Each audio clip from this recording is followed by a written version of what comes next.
شبابنا، اعتقد يعني ان انا ما اتاخرتش. اعتقد ده فيديو جديد من سلسله دليلك الشامل. لو ما تعرفش، فالقناه ماشيه بثلاث افكار او ثلاث سلاسل: دليلك الشامل، واللي هي دي واللي احنا بنشرح فيها حاجه ما او عالم ما، ومش ملخص. ده شرح، احنا بنشرح شيء ما، مش بنعمل ملخص لعمل ما. انا ما بعملش ملخصات عشان نبقى عارفين، بس زي فيديو تاريخ الطائفه الشيطانيه كده، احنا شرحنا تاريخ الطائفه الشيطانيه. زي فيديو دليلك الشامل لعالم المورم، احنا شرحنا عالم المورم او الطوائف بتاعت عالم المورم. وفي برضه محتاجين نتكلم، ودي بتبقى مبنيه على ارائي الشخصيه اكتر. واكيد طبعا فقره الترشيحات الشهريه مش محتاجه شرح، وهو ده السيستم بتاع القناه عشان تبقى فاهم يعني. المهم تحديث بس للوضع. الدور اتحول من حراره شديده لزوري. كل ما بتكلم كتير كل ما بيجي حرقان في زوري وما بقدرش اتكلم. فالوضع غالبا الفيديو ده هيتصور على يومين، ومفيش بقى داعي لاهتمام بيرسونا والهودي الاسود ومش عارف. انا اللي هلبسه، اللي هلاقيه قدامي هلبسه وهصور بيه الفيديو عشان اخلصه. فغالبا يعني الفيديو ده مش هيخلص في يوم واحد. انا هفضل اسجل لحد ما زوري يجيب اخره، وهفصل على كده واكمل تاني يوم. المهم، عالم لويد فرنتيرا او عالم المهندس الافضل بينقسم لاربع اعمال، واللي هو: يا له من حصاد فاجر سيدي لورد الشياطين، وانا بقيت الطباخه بتاعت ملك التنانين، واكيد طبعا المهندس الافضل، وامير الاغزخانه. هم دول الاربع اعمال، وهبقى احط لك اسمائهم الحقيقيه بدل العبط اللي انا بقوله ده. وكالعاده التنويه المعتاد زي ما انت عارف، انا هنا في دليلك الشامل بتكلم بحريه حرق. فلو بتتضايق من الحرق ومش حابب يتحرق لك اي حاجه في الاعمال الاربعه دول، اخرج من الفيديو احسن لك. انا واخد راحتي جدا في الحرق. صح، تنويه كمان اختصارا للوقت. في شخصيات كتير مش هتتذكر، واحداث كتير برضو مش هتتذكر. انا هنا ما بشرحلكش العالم كله، انا بربط لك العالم ده ببعضه. انا بجيب لك جزء من هنا على جزء من هنا، اعرفك ان العالم ده مستمر، وان الاعمال الاربعه دول مرتبطه ببعض، بس مش اكتر. تمام يا معلم، خلينا بقى نخش على الوايت بورد بتاعتنا.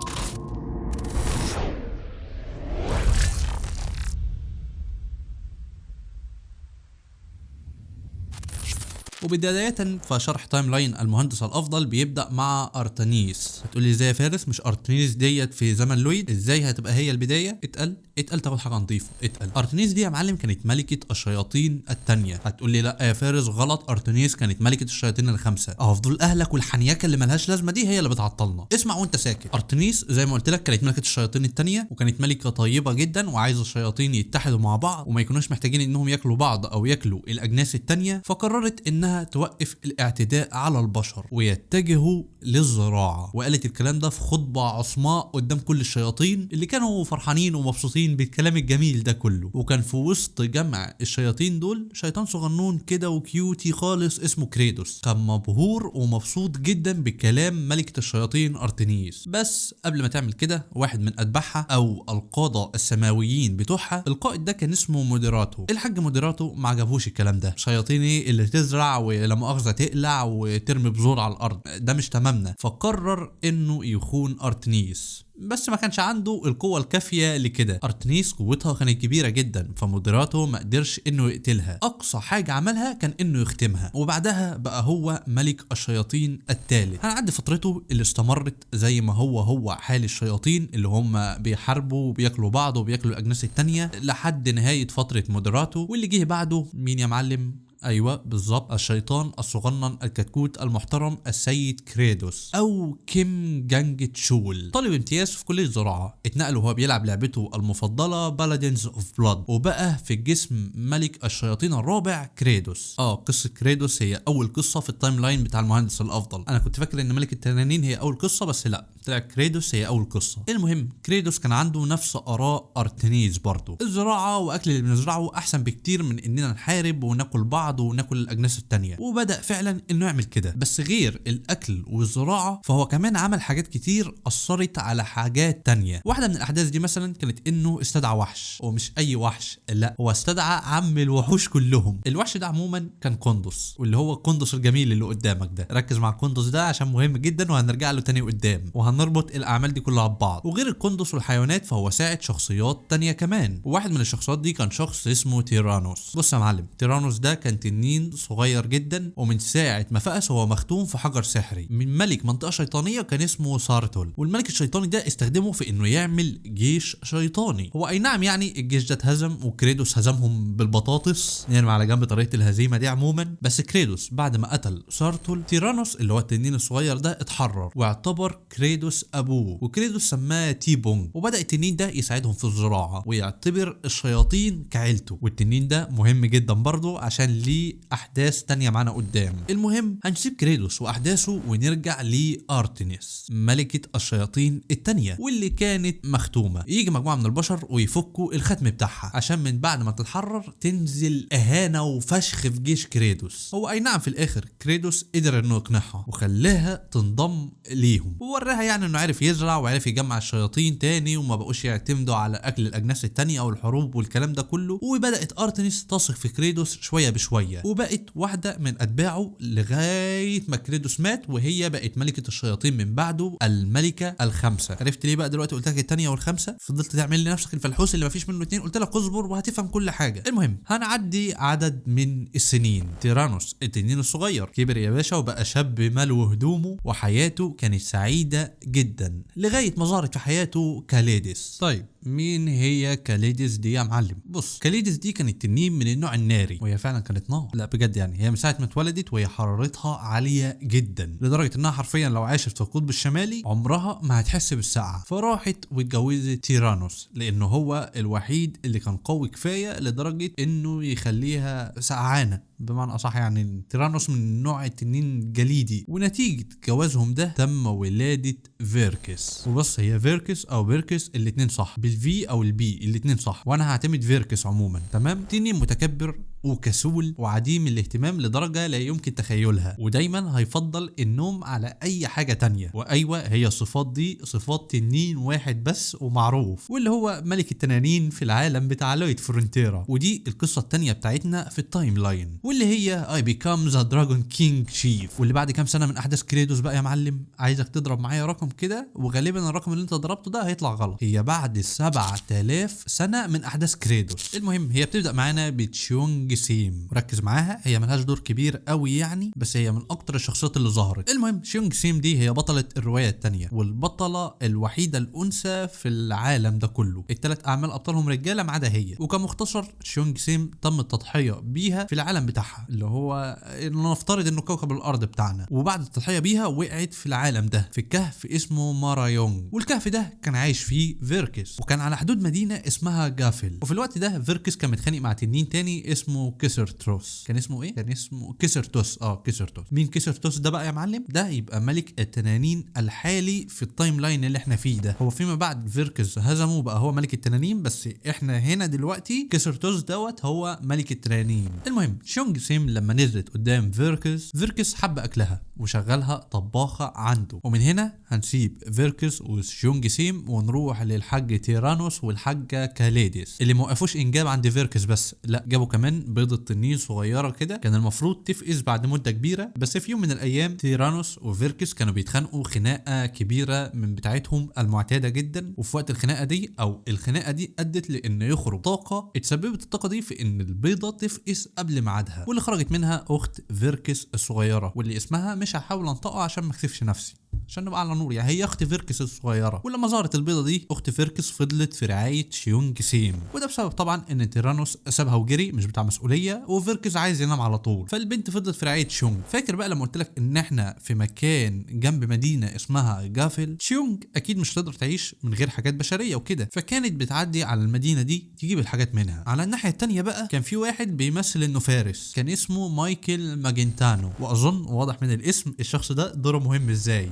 المهم يعني الكوتوموتو ده حرفيا بيمثل انه فارس. هو مش فارس حقيقي، لا هو واهم نفسه وواهم الناس انه فارس، وكان رايح في مهمة قتل ساحرة غريبة بتعدي على جافل. فهو ترجم ان الساحرة دي هي تشيونج سيم بما انها بتعدي على المدينة كتير. المهم الراجل خد بعضه وراح عشان يقتلها، بس طبعا خد على دماغه من فيركس. وفي المقابل تشيونج سامحته بس على شرط انه دايما هيمشي وهو حاطط وردة على دماغه. الفنان صلاح وردة، وفعلا بقى دايما ماشي وهو حاطط الوردة على دماغه، وطبعا بقوا اصحاب وساعدها في حاجات كتير وساعد فيركس في حاجات كتير. والراجل ده عموما بعد ما قابلهم فاق لنفسه وقال ايه العبط اللي انا كنت بعمله ده، وبقى فعلا فارس بحقه حقيقي. لا مش فارس عالي، لا استحاله يوصل للمرحله دي من الفروسيه. ايه العبط اللي انا بقوله ده؟ المهم مايكل بعد ما فاق عمل انجازات عظيمه جدا، من ضمنها انه اسس امبراطوريه قويه وعظيمه جدا، والامبراطوريه دي كانت باسم عيلته واللي هي ماجنتانو. اظن يعني كلكم عارفين ايه هي الامبراطوريه دي وعارفين مين هي امبراطوريه ماجنتانو. وكمان في خلال احداث الروايه دي مايكل بقى صديق لتيرانوس وكاليدس، وادوله كنزين مهمين جدا واقوياء جدا وخطيرين جدا. تيرانوس اداله قلب الشتاء وكاليدس ادته عين الصيف وحطهم في المملكه بتاعته. خدت بالك من البناء؟ خدت بالك؟ شوف احنا اول حاجه عرفناها ان عين الصيف وقلب الشتاء موجودين في المملكه، بس ما نعرفش جم ازاي. الروايه دي بتعرفنا جم ازاي. دي حلاوه ان انت ايه تخش على الاعمال المتتابعه تعرف مين جاي منين وجاي فين والكلام ده كله. المهم هنسيبنا من مايكل ونروح لتشيونج سيم. خلال الاحداث بقت هي المسؤوله عن جافل، وساعدت فيركس في قتل كيسرتوس اللي هو كان ملك التنانين، وفيركس دلوقتي بقى هو ملك التنانين، واتجوزوا وفي الاخر خلفوا بنت اسمها ايريك. وهي دي القصه الثانيه في التايم لاين بتاع لويد فرونتيرا. هنعدي 500 سنه ونسيب جافل وكهف مارايونج ونروح لامبراطوريه ماجنتانو، واللي الامبراطور او الامبراطوره بتاعتها دلوقتي هي اليسيا ماجنتانو. في خلال عهدها خفير اسرهان اللي كان عنده وقتها 5 سنين اهله ماتوا ومدينته اتدمرت من هجوم الوحوش، وبعدها تبناه رئيس عائله فرونتيرا كابن ليه بجانب ابنه لويد فرونتيرا، وبدا خفير يتدرب عشان يبقى فارس لعائله فرونتيرا. ومن هنا تبدا الروايه الثالثه في التايم لاين، ذا وورلد بيست انجينير او ذا جريتست ستيت ديفلوبر، واللي بتبدا معانا بكيم سوهو، شاب كوري من عيله قليله الدخل وكان بيدرس في كليه هندسه. وفي يوم من الايام كان قاعد بيقرا روايته المفضله فارس الدم الحديدي، ونام وهو بيقراها عشان يصحى يلاقي نفسه في جسم لويد فرونتيرا. ومن هنا بيبدا كيم سوهو في جسم لويد فرونتيرا انه يحسن حياه الناس في الاقطاعيه بتاعته بمهاراته في الهندسه ومعرفته والقدرات اللي خدها من السيستم. اللي لو عايز تعرف كل حاجه عنها فانا كنت عامل فيديو مقدار قوه لويد فرونتيرا، هتلاقيني احط لك هنا او هنا في قناه اف اي شو، راح شوفوا كده يعني ماركتنج وبتاع الفيديو كده. المهم لويد خلال مراحل تحسينه الاقطاعيه بيقابل ناس كتير وكائنات كتير ومواقف اكتر مش هنتطرق ليها كلها، احنا هنتطرق لموقف معين منهم واللي هو موقف وحش بحيره كابوا اللي كان بيرعب اي كائن واي مخلوق يقابله، اللي لما لويد راح عشان يهزمه اكتشف انه مجرد قندس عملاق زي وحوشه المستدعاه بالظبط، والقندس ده كان ناسي اسمه وولادته وتاريخه واي حاجه عنه عموما. المهم لويد اتفق معاه وسماه بيبونج، ومع الوقت القندس ده بيبدا يفتكر كل حاجه عنه، واهم حاجه انه تم استدعائه من كريدوس ملك الشياطين علشان يساعده في الزراعه. اول ربط اهو بين لويد فرونتيرا وكريدوس، ايوه بيبونج من ايام كريدوس. وخلال الاحداث برضو لويد كان بيدور على طريقه يحل بيها مشكلته، وكانت الطريقه دي لازم تتم عن طريق ملك التنانين. ولما لويد راح لملك التنانين لقى ان مراته مسافره مع حماته واختها ومش عارف ايه، وملك التنانين كان واعد مراته انه هيكلمها كل يوم الصبح، بس طبعا بسبب كسله انه بيحب النوم ما عملش كده. وطبعا الكسل ده هيعرفكم مين هو ملك التنانين، واللي هو فيركس، ومراته تبقى تشيونج، وامه تبقى كاليدس، واخته مش هقول اسمها اخته خلاص، يعني اسمها كاكوت بون تقريبا او كوكوت بون حاجه والله ما هحاول انطق اسمها اصلا، وبنتهم تبقى ايريس اكيد يعني. المهم لويد استغل ده كويس جدا واتفق مع فيركس انه يساعده ويخليه يصحى كل يوم ويكلمهم، وفيركس وافق وساعد لويد ونقله هو وجافير لكوريا علشان ياخدوا حاجه من هناك، وكمان عرفوا انه محتاج ياخد حجر مهم جدا تحت قصر ماجنتانو. وفعلا لويد اتفق مع الملكه والملكه وافقت، وبدا في عمليه تجديد القصر عشان ياخد القطعه اللي ناقصه دي، وده عن طريق استخدام قلب الجليد اللي تيرانوس اداها لجد الملكه. بس طبعا تدخل نبلاء فاسدين وده ادى لان قلب الشتاء يخرج عن السيطره، ولويد امتصه علشان ما حدش يموت. وفيما بعد لويد استخدم قوته اللي حس بيها مين بقى يا معلم؟ ابو فيركس تيرانوس. وده رابط تاني بين الروايه الاولى والثالثه والثانيه برضه. تيرانوس افتكر ان حد سرق هديته لمملكه ماجنتانو وراح علشان يقتل لويد، بس طبعا هيقتل مين ولا يضحك على مين؟ ده الملك الملك لويد فرونتيرا. ضحك عليه واقنعه انه اتجوز الملكه، واليسيا وافقت معاه وضحكوا على تيرانوس وسابهم عادي. المهم هنروح لحدث تاني. لويد كان بيطور منطقه في جبل ما، ولقى ان الجبل ده ساكن في قمته شياطين، والشياطين دول كانوا عايشين بسلام على زرع الخضروات والفواكه بعيد تماما عن البشر. والملكه بتاعتهم تبقى شيطانه اسمها ارتانيس، ملكه الشياطين الخامسه، رابع ربطه بين العوالم. المهم لويد اقنعها انه العالم البشري اتغير جدا وخدهم يعيشوا معاه في مقاطعه فرونتيرا. المهم هنعدي شويه احداث يا معلم. لويد فرونتيرا كان على وشك الموت بسبب قلب الجليد، والملكه اليسيا علشان تمنع ده كان لازم تعمل اتزان للطاقات جوه لويد، فسمحت له انه يمتص عينه الصيف عشان يوحد الاثنين جوه. وقتها كانت شيونج خلصت رحلتها وراحت هي وكاليديس وخدوا فيركس من عند مقاطعه فرونتيرا، ورجعوا رموه في الكهف زي الكلب وكملوا سفر عادي جدا. المهم يا معلم خلال الاحداث دي كلها لويد بدا يحب الملكه واتجوزوا في الاخر وخلفوا بنت اسمها تشارلوت. والبنت دي ما ظهرتش في اي حاجه نهائيا، كل اللي نعرفه عنها انها كانت بيست فريند للاخت فيركس، وان ابنها اتجوز حفيد خفير. عشان هنا نكون خلصنا الروايه الثالثه في عالم لويد فرونتيرا. وبكرر يا جماعه انا هنا بشرح الترابط بين الاربع اعمال وبعض، كل روايه فيهم لها قصتها وتفاصيلها واحداثها الكتير جدا اللي انا ما تطرقتش يا دوبك ل10% منها. انا هنا بشرح لك او بحاول اوصف لك ازاي الاعمال دي مرتبطه ببعض، مش بشرح لك قصصهم. المهم تمر سنين ولويد بيموت وخفير بيموت والملكه بتموت، وده خبر كان حزين جدا عليا وعلى كل المحبين. ازاي الملكه تموت؟ المفروض الملكه تبقى مخلده في الحياه. المهم تعدي 300 سنه والاحفاد يورثوا. عشان نروح للروايه الرابعه واللي فيها الصدمه الكبرى بالنسبه لي، واللي هي روايه امير الاغزخانه. الاغزخانه دي هي الصيدليه يعني بره مصر. قد تعتقد ان الجزء ده تاني يوم، بس يوسفنا اقول لك ان الجزء اللي فات ده كله متصور من 4 ايام تقريبا. عارف ان انا متخاذل وكسول واستاهل ضرب الجزم، عارف ده كله. المهم احنا كنا وصلنا لفين؟